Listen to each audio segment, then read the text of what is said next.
pelan-pelan ya. Ingetin apa yang belum dijawab. Soal agama tuh. Selalu hal itu ditanyakan, tapi dia udah menduga jawaban saya. Karena itu dia udah atas itu. Saya belajar Islam, filsafat Islam itu 4 semester dengan Profesor Harun Nasution di IAIN dulu. Jadi saya ngerti itu. Saya belajar hukum Islam di Fakultas Hukum Indonesia ya 4 semester juga, jadi ngerti lah. Jadi saya bisa bicara dengan teman-teman Muslim di wilayah muamalah yang horizontal itu, bukan di wilayah vertikal yang isinya adalah akidah itu. Di wilayah muamalah kita bisa bertengkar, tapi tidak di dalam wilayah keyakinan. Justru saya menghindari pembicaraan keyakinan dalam agama apapun, karena itu bagian yang paling misterium dari keyakinan seseorang.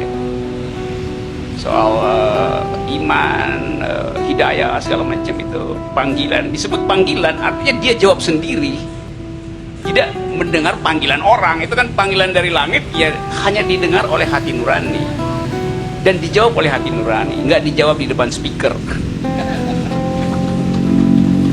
Itu intinya itu. Jadi saya kira yang kita bicarakan langit tahu itu tuh. Inna rabbaka labil mirsad. Apa namanya dalam bahasa Inggris, God is watching us. Jadi itu soal-soalnya kan. Dan negeri ini justru dibikin cemas karena seolah-olah problem dasar kita adalah perselisihan doktrin agama itu. Padahal di bawah itu, di dasarnya ada soal keadilan sosial. Nah kebetulan Muslim adalah mayoritas, dan ketidakadilan dialami oleh warga Muslim. Itu fakta sosiologis ya, bukan fakta teologis. Jadi tugas negara bukan sekedar memamerkan hasil-hasil, tapi memperlihatkan bahwa ada sesuatu yang nggak mungkin kita tinggalkan, yaitu jejak politik Muslim, jejak politik Islam di dalam sejarah konstitusi kita. Dasar negara kita pertama adalah Piagam Jakarta, yaitu kewajiban menjalankan syariat Islam bagi pemeluk-pemeluknya. Itu sila pertama awalnya begitu, lalu dihilangkan demi pluralisme. Oke. Tapi nggak mungkin itu kita tutupi, kita hilangkan. Jadi orang menganggapkan itu udah kita hapus. Memang, tapi dihapus secara teknis artinya memberi bekas lebih kuat. Kalau ini saya hapus ini, saya hapus ini, membang, jadi tinggal memban itu. Waktu saya hapus, orang bilang iya memang memban, tapi tanda goresan saya itu makin kuat. Jadi semakin dihapus, Anda ngomong tadi soal dekonstruksi bekerja begitu. Semakin dihapus dia semakin membekas gitu. Kalau misalnya ini udah hilang, kan udah hilang dibakar, iya, tapi di kuku saya tahu tuh bekasnya masih lengket di kuku saya karena saya hapus pakai kuku gitu. Assalamualaikum Pak Haji, selamat datang. Saya tuan rumah hari ini.